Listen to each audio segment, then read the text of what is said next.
So as I say, welcome to the 6th of our seminars looking at hidden histories of gender in design. And our thematic tonight is really considering this idea of collaboration, the ways in which gender has often been a bridge to mutually enriching creative dialogue and practice, and that the fixation on singular authorship and indeed often tacitly a certain version of heroic masculinity associated with that, has perhaps hidden, shadowed, problematized the wonderful work that we're about to hear a lot more about tonight. It's my great pleasure to hand over to my co-convener, Alexandra Bannister, who is one of our DHS ambassadors and a doctoral student at Edinburgh, and she will be introducing our wonderful panel of speakers. So thanks so much. Oh, and do have a look. Oh, I should tell you all about a wonderful project celebrating the speakers.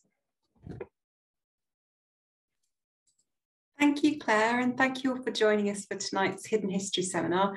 As Claire said, I'm Alex. I'm one of the Design History Society's ambassadors, and with Claire's expertise and guidance, we formulated this series, Exploring Gender in Design. Please do check out our blog as well, where you can find some interviews with the speakers tonight and from the series as a whole as well. As with our other events in the series, each presentation is about 10 minutes, and that will be followed by a group Q&A session at the end chaired by Claire. So please do use the chat box throughout the evening to post any questions and comments you have, and these will be answered in due course after all the papers have been given. So without further ado, our first speaker is Rujana Rebernjak, who teaches contextual and theoretical studies at the Design School at the London College of Communication. Her research focuses on post-war architectural and design practice, in particular histories of Eastern Europe under state socialism, and how socialist ideals materialized in design and architectural form. And tonight she'll be discussing women's organizations as agents of design production in Yugoslavia in the 1950s. So I will hand over to you. Thanks so much, Alex, for the introduction. And thank you both for organizing this series and for inviting me to present today, for including me in this group. So this research starts with a simple question. What was the role of women in Yugoslav design? And an answer to this is very difficult to find, I think, in the current historiography of Yugoslav design practice. And indeed, there are very few accounts of women in design, an exception being projects such as the Designerice exhibition, an online archive produced for the Croatian Design Center in Zagreb, which sought to document the work of female designers in Yugoslavia. But beyond that, women feature as marginal actors in Yugoslav design histories, their names rarely appearing in industry magazines, catalogs, and exhibitions. And if not as authors and creators, and if we can go to the first slide, women are studied in relation to design mostly as consumers, responsible for managing household budgets and making everyday life at home appear more pleasurable and modern. And as we can see from the images here, this is one way in which women were addressed at the family and household exhibition, which will be the focus of my presentation today. However, I want to suggest that viewing Yugoslav women's agency solely through the lens of consumption is too limited, and indeed somewhat also counterintuitive in the context of Yugoslav socialism. And why is that? It's because in post-war Yugoslavia, this political and social system was defined by self-management. And it was a form of organization whereby individuals could exercise their power by grouping into workers' councils within industry or local councils within their place of residence. And so Yugoslav citizens had very little power as individuals. They exercised that power by organizing into interest groups, whether those be, again, kind of workers' councils within the workplace or cultural and political organizations such as women's groups. Therefore, leaving such forms of collective agency out of historical study and focusing on models which emphasize individual authorship seems to me to be misguided. And so my main concern in this context is to consider how we can account for different forms of agency within the canon of design history and design historical research. I want to ask, who can be considered a designer? And in this case, I want to explore forms of collective agency by focusing on women's organizations in particular? And I don't necessarily have an answer to this question. This is kind of, I'm very at an early point in this research. So women's organizations played an important role during the Second World War in Yugoslavia. The Women's Anti-Fascist Front, formed in 1942, was instrumental during the war effort, and around 2 million women were mobilized directly through it or through its other associated groups. And after the war, this effort turned to rebuilding of Yugoslav society with a particular focus on education, the quality of life for families, and the double burden of women as both workers and housewives of kind of productive and reproductive labor. In 1953, AFZ, so Anti-Fascist Front, was abolished, and in its place, the Council of Women's Organizations was set up as it is a key actor in my presentation today. And indeed, the Council of Women's Organization was the main organizer of the first family and household exhibition held in Zagreb in 1957 that aimed to promote modern lifestyles for women and modern urban domesticity. And we can see some images here from the second exhibition, 1958. And the Council of Women's Organization set out the aim of the exhibition as, and I quote, resolving the issue of families and improving the position of women in society. And this was to be achieved by mobilizing the industry to create products that will raise the overall standard of living and propose new collective services that would, and again, I quote, free up women from household labor, end quote. And stemming from the political and ideological work during the war, the main impetus of the council was clearly agitating for the rights of women, and that agitation took the form of kind of material objects and spaces. However, there was a kind of tension at play. The council was aiming to liberate women from household labor, seeking to position them as political subjects, as self-managers under the Yugoslav system by promoting a discourse on domestic culture that was almost exclusively shaped by men. And if we could go to the next slide, please. And this discourse around domestic culture performed a kind of discipline on women, telling them what good taste is, how they should furnish their homes, and defining good housekeeping through a scientific lens of efficiency and rationality. We can see it here on the diagrams on the page on the right, where kind of women were told how to use a kitchen. Again, kind of a common representation of domesticity during this period. And these are pages from the magazine 15 Days, where the architect Andrija Mutnjaković wrote a long series of articles on domestic culture. There were 12 overall, kind of each dedicated to a particular aspect of kind of domestic culture, domestic behavior. He also ran a course at the Workers' University in Zagreb, a key institution advancing upward mobility and educational standards for Yugoslav workers on domestic culture, and both women and men attended that course. In this context, domestic culture was framed as a moral and political question. Having an efficient, rational, modern home was imperative in becoming a good self-manager, and the burden of those expectations was put on women.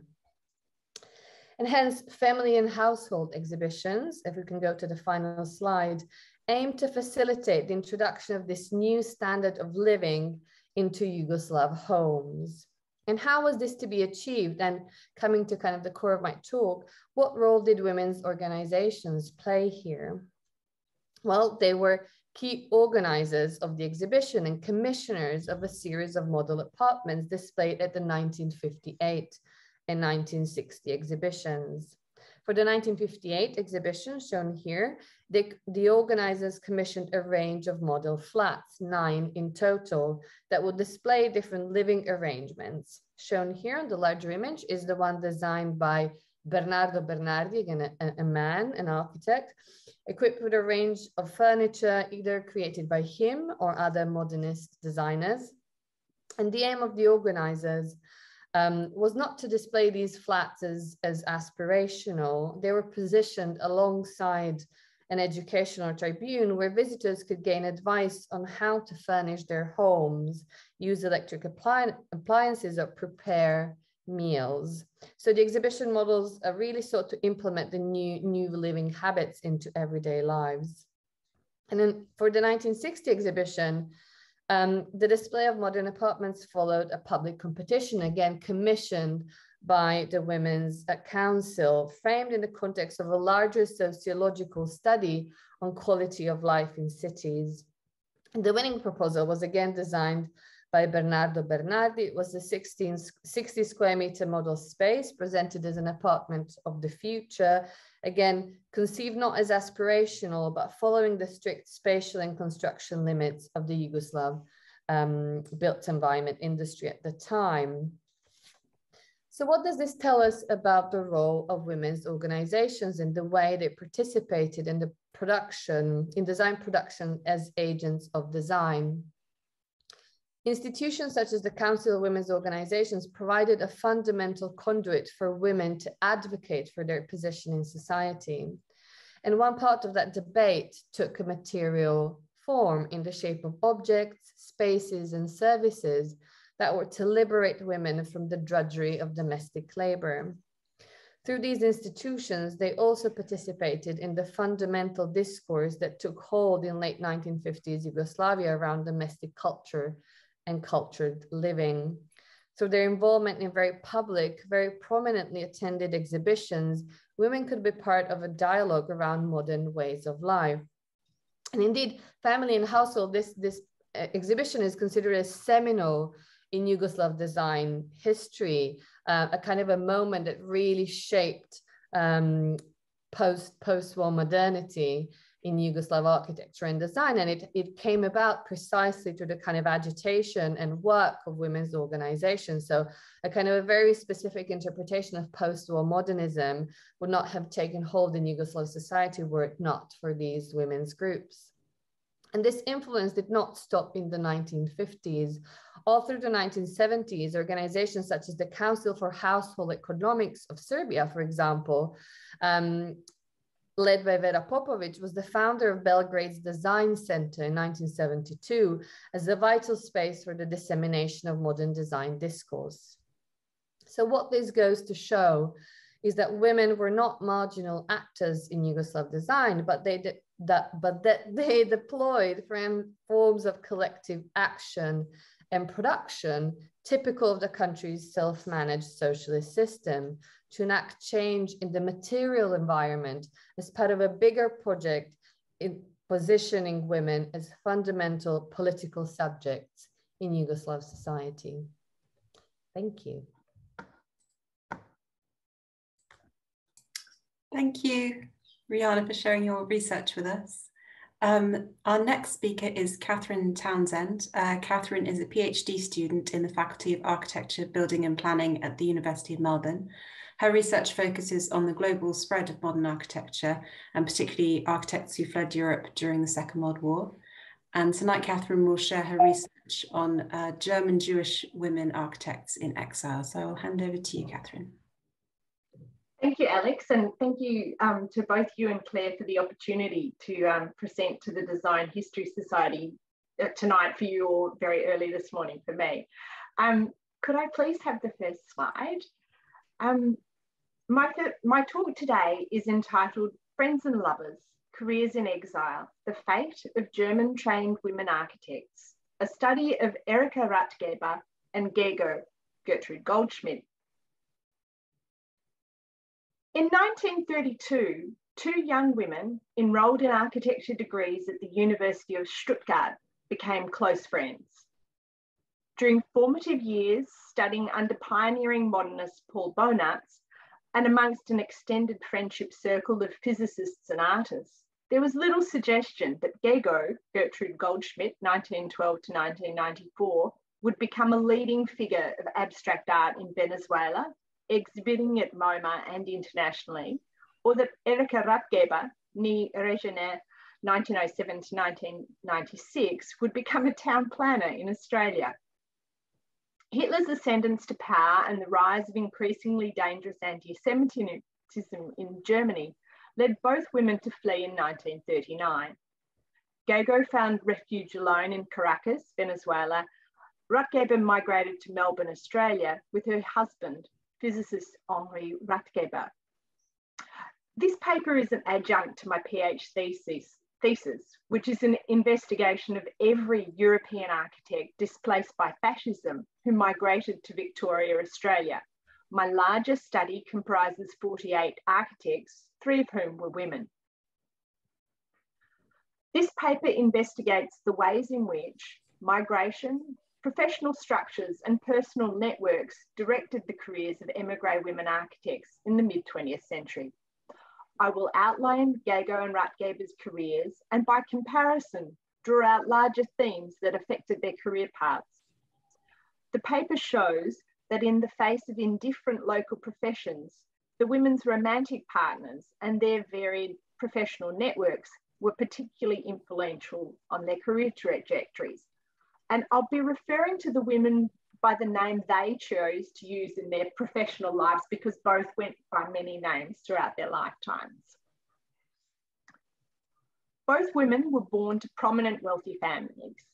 Rathgeber's father, Erika Rathgeber, was a professor of physics at the University of Stuttgart and a leading figure in the study of cosmic rays. Could I please have slide 2? Rathgeber's mother, Victoria Regina, was a member of the Stuttgart secession, and one of her weavings is illustrated on the left of this slide. Gego was from a Hamburg-based assimilated Jewish banking family and was quickly drawn to Rathgeber's artistic and intellectual circle. Rathgeber enrolled in an architecture degree in 1926 and worked as a student intern at the now iconic Waisenhof Siedlung throughout its construction. I've got a small illustration of that in the middle of this slide. After graduating in 1934, Rathgeber worked in May's Neue Frankfurt program in the office of Bernhard Hermkes, and the image on the right of the slide is relevant here, where her work included work collaboratively on Baublock Plattenstrasse Frankfurt of 1930, which was an apartment block for working women and comprised 41 room units with kitchenette and shower, a brief which was actually formulated by Margareta Schudelihotsky, renowned as the designer of the Frankfurt kitchen. On her return to Stuttgart, Rathgeber worked for several firms, as well as undertaking private commissions, including a scientific laboratory on the shores of Lakes Constance and 2 houses, one of which was for herself and newborn child and husband Henri. In contrast to Rathgeber, Gego's later graduation date of 1938 meant that she had little opportunity for architectural work in Germany, as by this time, professional employment for opportunities for Jews were pretty much non-existent. One of Gego's occupations at the time actually was helping family friend Abi Forborg to pack up his library for transport to London, where of course it continues today as the Forborg Institute. As World War II loomed, both women were fortunate to find havens outside Europe. And could I please have slide 3 now? I'm changing slides here to reflect the women's migration from their homes, but I note that the images that I'm showing now actually reflect work in their much later careers. Through contacts that she made on the boat, Gego gained some brief employment in an architect's office in Caracas, where she met and soon married fellow émigré Ernst Gunz. The economic shutdown and materials shortage surrounding the war meant they were both soon out of work. They formed a lamp and furniture manufacturing company that flourished for a couple of years, but folded as Gego focused on raising her children and Gunz moved into what would become a highly lucrative import-export business. Rathgeber's first years in Melbourne similarly held professional promise. Soon after arrival, she was commissioned to design a weekend cottage in Olinda for prominent refugee advocate Constance Duncan. Yet it was very difficult for married women to gain architectural employment in Australia, especially during the war.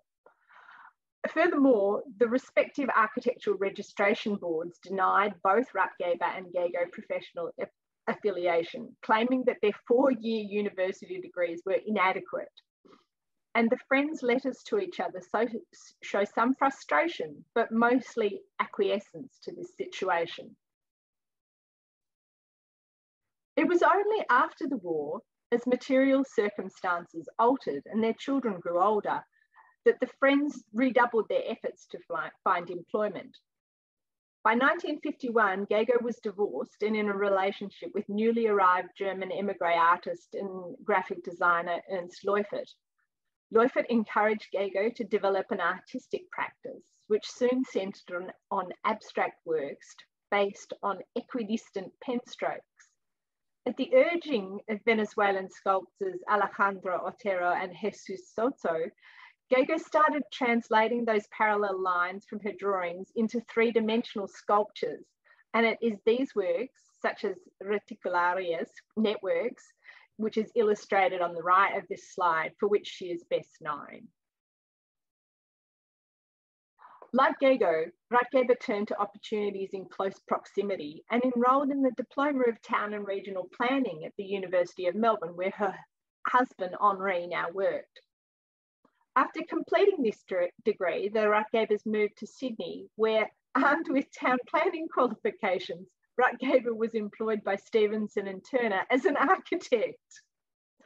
Her later career involved time with the London County Council Architects Department on the Roehampton estate and the New South Wales Department of Local Government, where she was involved in heritage protection for natural sites in the northern beaches until her retirement.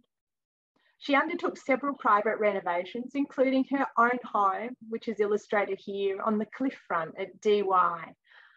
Ever the functionalist, Rathgeber did not demolish the timber house that she and Henri bought, and I've got it, the second image at the bottom of the left-hand side is actually the same house that's illustrated above. She opened and extended the house to take full advantage of what is an absolutely glorious view out over the Pacific Ocean down towards the DY Rock swimming baths. I'll begin working towards a conclusion here. More than 100 emigre male architects in Australia arrived at the same time as Rathgeber and were able to carve out professional careers.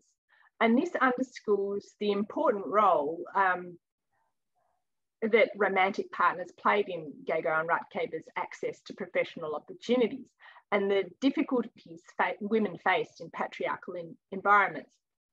I don't want to overstate this male influence, as clearly the women's talents and abilities speak for themselves.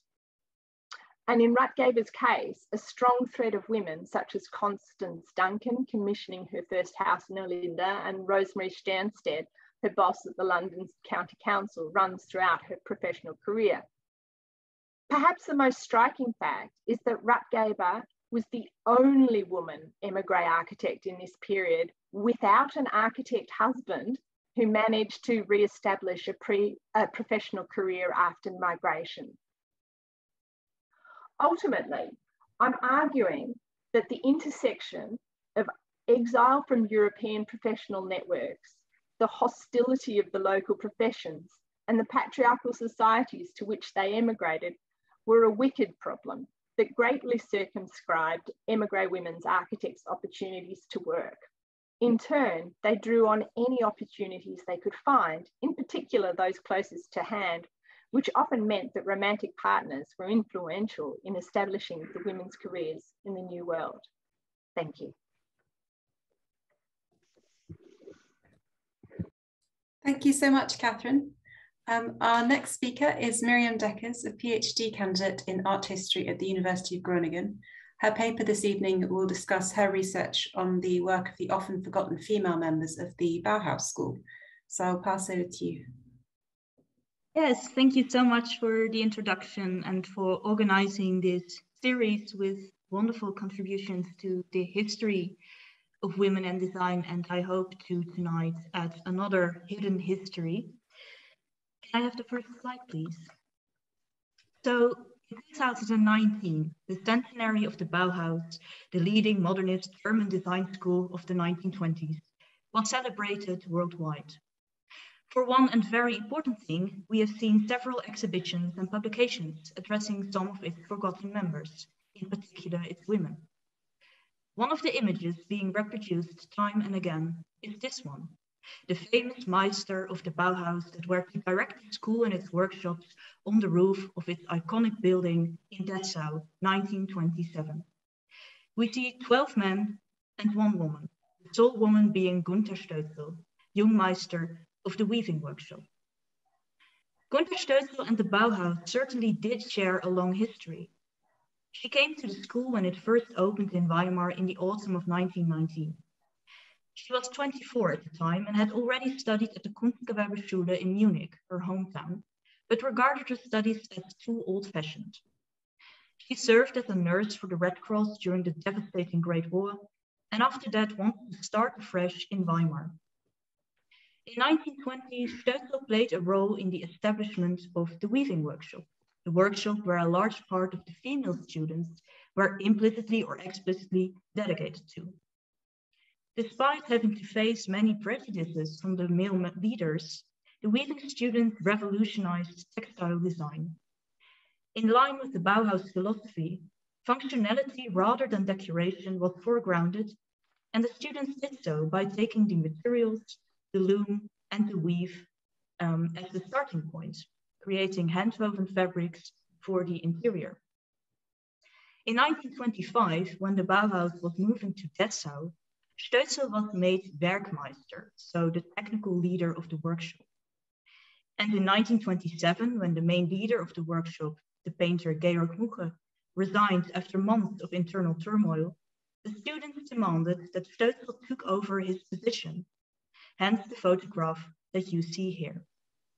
It was the first time at the Bauhaus that a woman obtained such a high position, and Stölzl stayed on until 1931, when she resigned after months of politically and personally motivated intrigues against her, largely triggered by her marriage to the Palestine Bauhaus student and architect Arieh Sharon, with whom she had a daughter before being married, which is of course a no-go. And this is where the story of Gunta Stölzl usually stops. She is being framed as a pars pro toto for the weaving workshop, and its proud leader that stood up against the male domination at the Bauhaus despite its politics of gender inequality. And that is an important story that has often been told. Stölzl had 2 monographic exhibitions in the 1980s and 1990s, organized by Bauhaus museums, focusing on her Bauhaus years and contextualizing her into Bauhaus weaving. In 2019, her biography was published by art historian Ingrid Radewald, titled Gunta Stölzl, Pionierin der Bauhausweberei. And as you may guess from this title, over 3/4 of the book were indeed devoted to Stölzl's Bauhaus years. Thus we could say that Stölzl's importance for the Bauhaus has been recognized, luckily. Yet there is a paradoxical side to this recognition. Her career is justified only in terms of a larger collective name, the Bauhaus, an institute dominated by male leaders, yet a name with a solid position within the history of art and design. In doing so, it is erroneously suggested that Stölzl's career consisted only of her 12 Bauhaus years. At the same time, the recent interest in the forgotten Bauhaus women, however necessary and important, seems to skip Stölzl. She has already gained her place within the history of the Bauhaus, end of story. Her long career after the Bauhaus and its interesting processes of collaboration remain a hidden history. Next slide, please. Speaking quantitatively, the Bauhaus marked only the beginning of Stölzl's long career. After leaving the school in 1931, she left for Zurich, Switzerland, with her daughter. On her own, because her husband, Arieh Sharon, had left for Palestine to prolong his passport. In Zurich, Stölzl's position as a woman became increasingly complicated. As an immigrant, she had to renew her work permit every few months, causing ongoing insecurity. Soon, and to make things worse, Sharon announced from Palestine that he would not return to Stölzl. He had met another woman in Palestine and would stay there. Their divorce was finalized in 1936, which meant that Stölzl became stateless without an officially assigned citizenship. This lasted until she remarried to a Swiss writer in 1942. But despite these major setbacks and despite her difficult position as a single mother, German in origin, meaning that she was regarded with increasing hostility, yet unable to return to Germany, Stölzl managed to pursue a career as a hand weaver in Zurich, managing her own workshops until retiring in 1967, so over an astonishing 35 years. What she did was, as at the Bauhaus, creating hand-woven fabrics for the interior. This long history is important to tell and to research, and that is exactly what I aim to do in my current PhD project, which has started last year. It is a history that has until now remained hidden behind the collective name of the Bauhaus, but tells us more about the position of female designers and their ingenuity. Collaboration was key. When Stölzl first came to Zurich, she needed to collaborate with two Swiss citizens, two former Bauhaus weavers, one woman and one man, Gertrud Preiswerk and Heinrich Otto Hürlimann. Gertrud Preiswerk provided the money and the bank account, while Hürlimann provided the studio space, two things that were difficult for Stölzl to obtain. Financially, however, their company, SBH Stoffe, had a rough time, and Preiswerk left the company after only 2 years. Stölzl and Hürlimann continued together as S&H Stoffe until 1938 when Hürlimann left. From that moment onwards, Stölzl continued on her own, becoming the sole boss of her own company Handweberei Flora, which had steady financial success until she retired. It was this collaboration with two other weavers that kick-started Stölzl's career in Switzerland. Researching this, as well as her network in Zurich with, to name but a few, architects Ernst and Elsa Burkhardt, Hans Fischli, Wohnbedarf, the Swiss Werkbund, not only enriches the discourse around Stölzl, but also shows how she built a career as a hand weaver while being a female immigrant. Can I have the final slide, please? Let me conclude by shortly showing you two examples of archival objects that I rely on. The Bauhaus as a school had a relatively organized administration, and as a famous institution, its archives have been documented, categorized, and made available. Stölzl's small companies have not profited from such collective power. Information on her commissions and collaborations is much more dispersed. For one thing, I make use of small newspaper announcements, advertisements, or articles in Swiss journals. The small announcement that you see here was published in 1939. Hürlimann had left S&H Stoffe and Stölzl continued the company as Handweberei Flora. But she was not able to do that independently, financially and legally. She either needed a Swiss partner, which she no longer had at this point, or official permission from a Swiss husband, which she also didn't have. The only other way for her was to form what is called a Kommanditgesellschaft, so a limited partnership. And as you can read here, she formed this with her close friend and architect Elsa Burkhardt, who provided the money. This small announcement demonstrates how Stölzl works around the restrictions as a female immigrant with the help of another strong female figure, Elsa Burkhardt. Then the other objects that you see here. I am extremely lucky to work together with Stölzl's youngest daughter, who is by now in her late 70s, but still very much involved in telling the unknown stories of her mother, and who lives in Groningen, the Netherlands, where I do my PhD. And in Groningen, we have the hundreds of fabric samples that belong to Stölzl's estate from her Swiss 35 years, her own workshop archive, you may call it. We have spent the past years over COVID organizing and documenting Stölzl's complete oeuvre, including this enormous Swiss estate in Groningen, into an online database that is now in its very preliminary form available upon request. And this online catalog is a valuable tool in visualizing the broadness and scope of Stölzl's career, as well as her connections. In this estate, you will find around 250 of these kinds of cards that you see here, where Stölzl and her fellow employees brought together samples, patterns with notes on how a fabric was designed, but also price calculations and other details, giving bits and pieces of information on the commission for which the fabric, or fabrics in this case, were designed. What these cards testify to are the processes of collaboration that were so central to Gunta Stölzl's work in Zurich. She was not just a weaver and a designer, but also a businesswoman, leading a handful of female employees and interns in a workshop.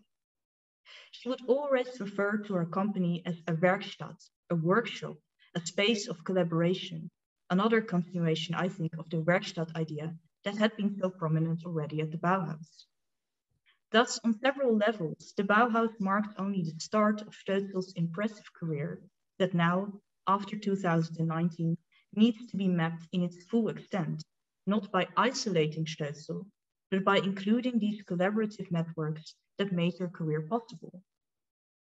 On these cards, we often find different handwritings, which we have to discover by moving the patterns and the samples, playing hide and seek with the small details in Stölzl's estate that testify to her long career, to which the elements of working together in the space of a hand-weaving workshop were so central. Thank you.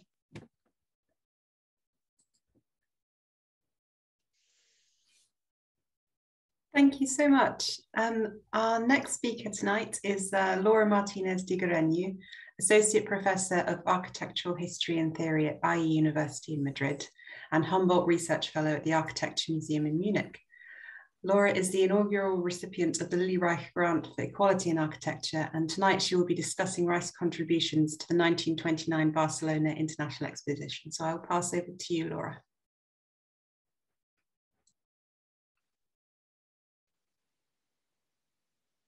Sorry, yeah.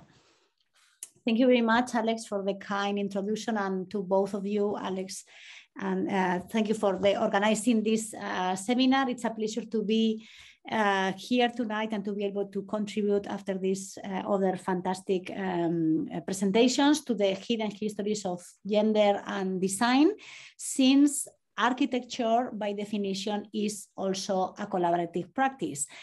And however, historians still consider most of the works of architecture as creations of one single author. Can I please have the first slide? So this applies to the original German representative pavilion that we can see above left, built for the German section of the 1929 Barcelona International Exposition, which catapulted Ludwig Mies van der Rohe and not Lilly Reich to world fame. The canon established throughout the 20th century attributes to this landmark of architectural modernism the sole authorship of a grand master architect. However, beyond misconception, today there is significant evidence to prove the shared responsibility and the creative contribution of Lilly Reich. The role assigned to Lilly Reich as a designer of this exposition has always been considered or reduced to activities related with the applied arts, such as the selection of materials, the mixture of colors, and the design of furniture. However, Lilly Reich's work in Barcelona was of an architectural nature, as she oversaw the design of hundreds of linear meters of display cases and tables, which we can see bottom left, that had the ability to transform the interior of 8 different palaces while also informing the architectural elements of the German representative pavilion.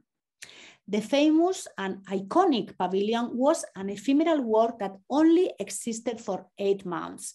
It was dismantled in January 1930, and the 14 photographs from the Berliner Bildwerk photo agency that we can see again above left secured the pavilion's immaterial life in books, journals, and magazines. Actually, the work was able to survive in the mind of all modern architects during the entire 20th century. It only re-existed materially as a facsimile when it was reconstructed in the year 1986. That was the year when the plans that Lilly Reich saved from the bombings of Second World War in Berlin, which had been sent from East Germany to the United States in 1968 and which Mies donated to the MoMA that year, just before he passed away in 1969. So that was just the previous year. And these plans were published in the Garland collection that we can see right in the right side of the slide. So that was the moment in which it was clearly revealed that the pavilion had been only part of a more extensive commission. As it would be learned from this Garland collection, the Mies van der Rohe archive holds a total of 28 plans devoted to the German pavilion Barcelona, while there are another 41 plans published from the German or the Barcelona exhibits, as we see it's called in the catalog. Today, the archive also holds another 14 panoramic images of the architectural work performed by both Lilly, Reich and Mies in the exhibitions that we see again in the bottom left. However, despite of this ample archival evidence, drawings, photographs, project correspondence about the immense architectural work and the colossal effort of the project, and despite being the largest exhibition Mies and Lilly Reich ever designed during their collaborative work of more than 10 years, the project of the German exhibits remains a minor work in the literature of the history of modern architecture. May I have the next slide, please? The German exhibits have historically been overshadowed by the self-determined architecture of the German representative pavilion, just as architectural history has always considered Lilly Reich only as an interior designer of exhibitions rather than as a true architect. As the plan of the left reveals, Germany was occupying different spaces, all these areas that we can see that are marked in orange color inside different palaces. For example, we see number 4, 690 square meters in the Palace of Graphic Arts, or number 7, 5,000 square meters in the Palace of Metallurgy and Motive Force, and so on and so forth. In the number 30 in black, we can see the German representative pavilion, which is a relatively small structure of 400 square meters if we compare it with the other more than 16,000 square meters of exhibits. However, the design work of the interiors of these given palaces was not even considered proper architecture as such, despite its magnitude, its ability for an spatial and a structural transformation, and its impact in the creation of some of the elements of the pavilion. The work performed within the extant palaces was simply regarded as exhibition design, while the pavilion emerged as a pure and autonomous work of architecture. On the right, we can see what is perhaps the only existing photograph of Lilly Reich in Barcelona, despite the effort she put in the design and the amount of time she spent on site during the construction. In this image taken on the eve of the opening, one can see Lilly Reich with Mies and probably also Karl Kraus, the 3 professionals that share the responsibility of the project, as stated in the official catalog. They are the 3 of them outside of the German representative pavilion on the eve of the famous opening of the German section, which took place on May 27, 1929. The sequence followed by the royal retinue at that famous opening, going from the pavilion to the exhibits, as we can see in the different screenshots that we see overlap into the plan, demonstrated that the pavilion worked as an anteroom for the industrial exhibits. However, this is not the way in which the pavilion has been interpreted historically. It has usually been studied as an autonomous masterpiece, as if it was not part of a broader context and commission and contract as well, or as it was not part of the German section that would be distributed across the interior of the 8 palaces constructed for the occasion, where the German industries would be exhibited together with many other countries. Therefore, by not understanding the existing design development relationship between the pavilion and the industrial exhibits, or the real nature of Mies and Lilly Reich's collaborative work in the overall project, the pavilion has been traditionally analyzed as it had been single-handedly designed by Mies in isolation from the rest of the project. May I have the last slide, please? This erasures of material context left aside to privilege the account of the singular and emblematic building were accompanied by an erasure of the narrative of the project's collaborative conditions. The work of Lilly Reich, in exception of the Deutsche Side exhibition at the core of the Palace of Textile Arts that we can see on the right above, which has been traditionally attributed to her, never received a recognition that was at the level of the size and complexity of the project she developed. She was only acknowledged for some of the exhibits. However, as an artistic director, Lilly Reich developed and oversaw the design of all the industrial exhibits, and the elements she designed to showcase the industrial products were iterated in a different number and proportion across the different interior of the palaces. For example, the glass screens Lilly Reich employed as separating elements in the Palace of Textile Arts were also extensively employed in the Palace of Communication and Transports to indicate each exhibitor's area, distributed zones equally visually dividing the overall space. Above, for example, we can see an elevation, above left, an elevation of the design of that element. Apart from the exhibits, these same kind of glass screens were also employed to define the transparent boundaries of the German representative pavilion, as it can be verified when looking at the frontal view of the reconstructed pavilion that we can see on the left in the bottom, and we can see that the size and proportion of the glass screens in the plan and in the real building that can be visited today in Barcelona is actually the same. So likewise, if we look at the glass wall that was creating a backdrop for some of the hanging fabrics in the interior of the Palace of Textile Arts above, and we compare it with one of the glass walls of the pavilion, the same image that we were looking at before, we can realize that the steel profiles of the sections configuring those modules of the metalwork are the same. A comparison of many other details planned from the drawing sets of the exhibits and the pavilion reveals that the glass screens in the exhibits were a veritable testing ground for the construction of the glass architectural elements in the pavilion. The vertical and the horizontal sections of the glass walls that we can see on the right on the slide of the German representative pavilion correspond to the same elevations of the German exhibits that we can see on the left. So this is only one of the many examples that reveal how the decisions about the details of that iconic work, which is the German representative pavilion, were not made in a vacuum. Rather, the pavilion was approached as one of the two halves of a single commission, which was the German section of the 1929 Barcelona International Exposition. The gender biases of the time and probable uneasiness about sharing credit erased Lilly Reich from the project as well as from the history of modern architecture. Now, more than 90 years later, Lilly Reich's congenial partnership with Mies in Barcelona has been brought to light in multiple art interventions and scientific publications. It nonetheless still remains widely unrecognized that Lilly Reich is now credited as co-author along with Mies in the conception and construction of the 1929 German representative pavilion.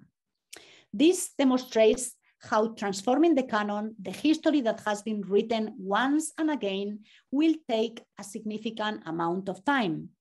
And in the meantime, inequality continues to prevail in both practice and academia. I'm convinced that revealing contributions such as that of Lilly Reich, which has been silent for such a long time, can be our best tool to fight against it. Thank you very much.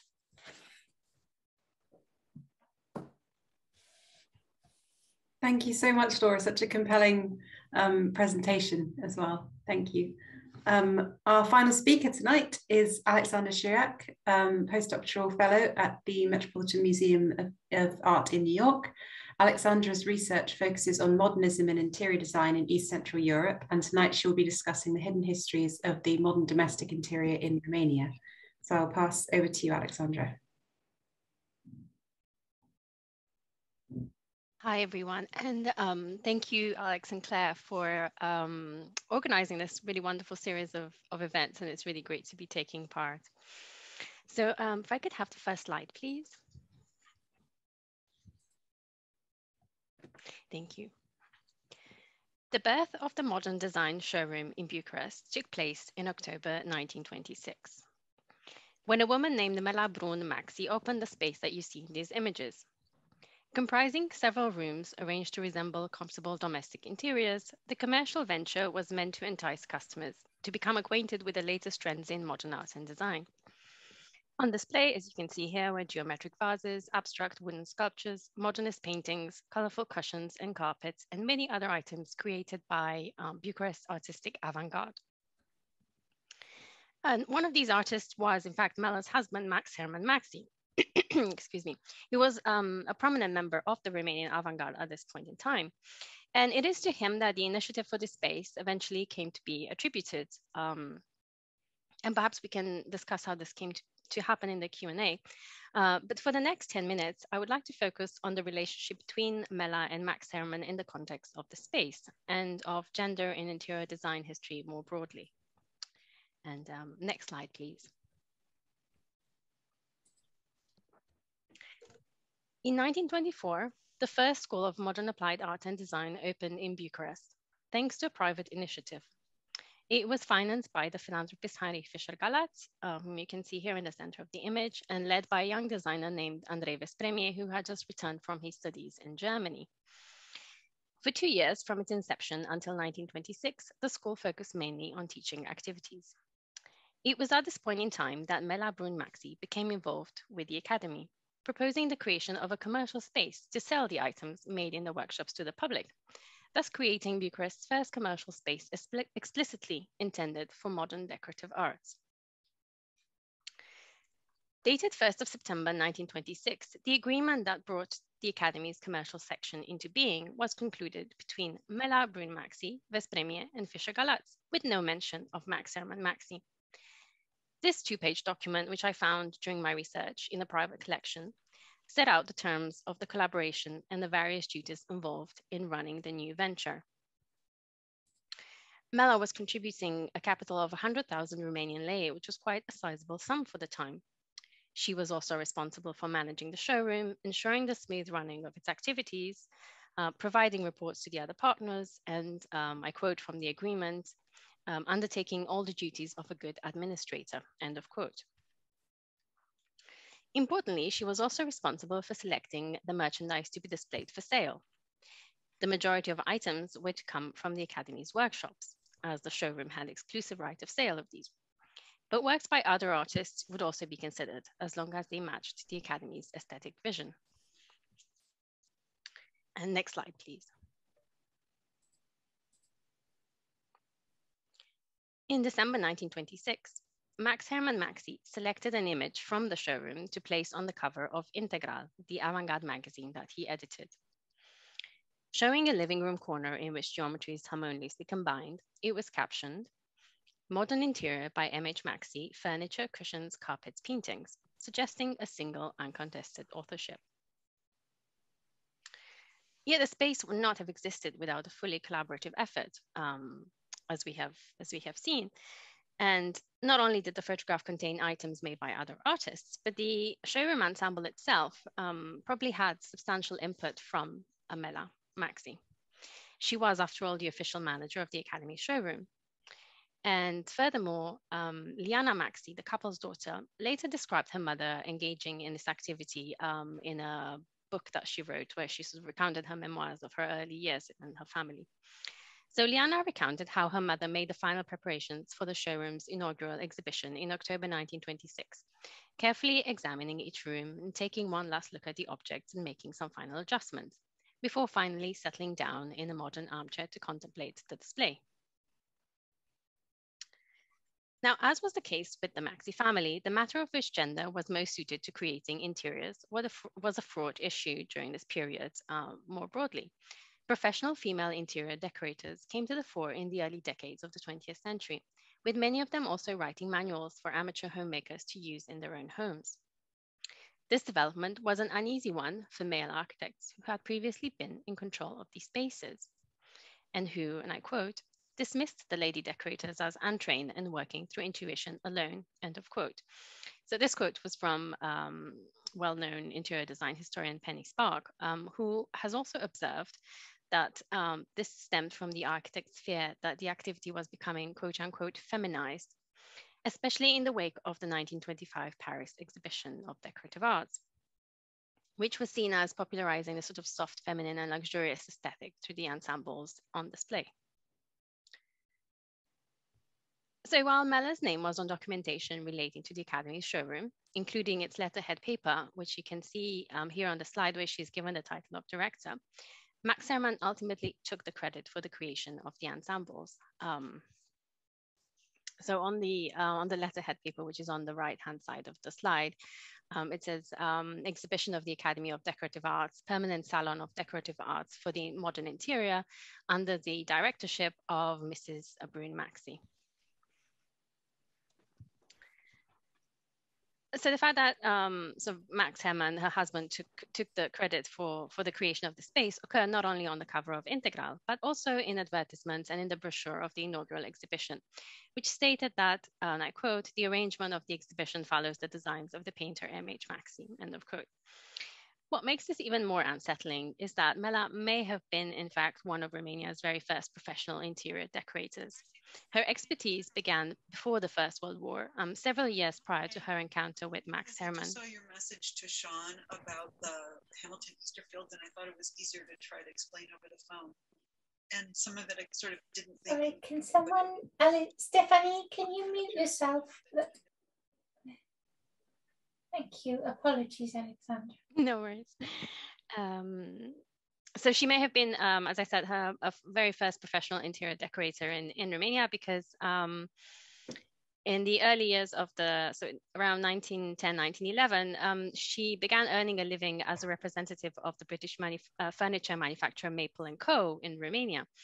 And according to her daughter's memoirs, I quote, "Mela was asked to advise on the objects that should be ordered, their size, their upholstery and color. At the same time, she was the one who decided whether the room was best completed by a Chippendale chair, a Regency armchair, an 18th century carpet from Romania, a Biedermeier clock from Vienna, or a glass chandelier from Murano. With her knowledge of English, French, and German, she was able to subscribe to several prestigious interior decoration publications, thus becoming familiar with the latest Western trends." End of quote. And could we go back to the first slide, please, Claire? Thank you. Mela Brun-Maxy's expertise is visible in the displays she created for the Academy's showroom. The ensembles carefully avoided an overly commercial look, constructed as fully fledged private rooms with plants, plum cushions, and decorative objects dotted around. By arranging the Academy's commercial spaces in the guise of fashionable domestic interiors, Mela blurred the private and the public spheres, enticing customers with a vision of what their own homes could aspire to. This was a well-known selling technique. As outlined by Christine Frederick, an American theorist of home economics and consumption, in her 1929 book, Selling Mrs. Consumer, I quote, "The more the manufacturer or dealer arranges rooms or practices ensemble room selling, the more help and suggestion it will be to the consumer," end of quote. And Mela also used these spaces to organize events. For example, the space hosted a contemporary dance performance by Paul Sibyl, a French emigre who had trained at the school of Jacques Dalcroze and Rudolf Laban, who at the time were well known for their kind of contemporary dance innovations. So the modernity of this performance required a suitable backdrop, and the Academy was chosen specifically for its equally modern aesthetic, of what was perceived to be this very modern aesthetic at this time. Despite all of Mela's activities, it was Max Herrmann who first theorized various aspects of modern design in Romania, and thus came to be seen as an authority on the matter. He wrote a sort of manifesto text outlining the goals of the Academy as a space where consumers might learn about harmonious design. And he also published texts on good practices for the display and marketing of consumer goods in trade magazines. His avant-garde peers supported this image of expertise. The writer and journalist Felix Aderca declared that Max Herrmann's activities amounted to, and I quote, "a school for public taste, bringing about an intellectualization of the interior." And yet we now know that Max Herrmann's authority was propped up by Mela's self-effacing presence, her expertise, and her financial resources. According to Liana, the Maxy's daughter, Mela made an explicit choice, as she put it, to no longer take the leading role in the family, so that she may facilitate her husband's artistic career. And so her role in this collaboration basically became invisible to histories of art and design. And later, after her death, Max Ehrmann's biographer, Israel Marcus, also confirmed this when he remarked, "I do not wish to say that Maxi would not have existed without his wife, but thanks to his wife, the artist was able to be much more fertile." And so it was under Mela Brun-Maxy's leadership that the Academy showroom came to embody the modernist aesthetics of Bucharest avant-garde. And I hope that art and design histories will increasingly come to acknowledge the hidden contributions that we have heard about today. Thank you.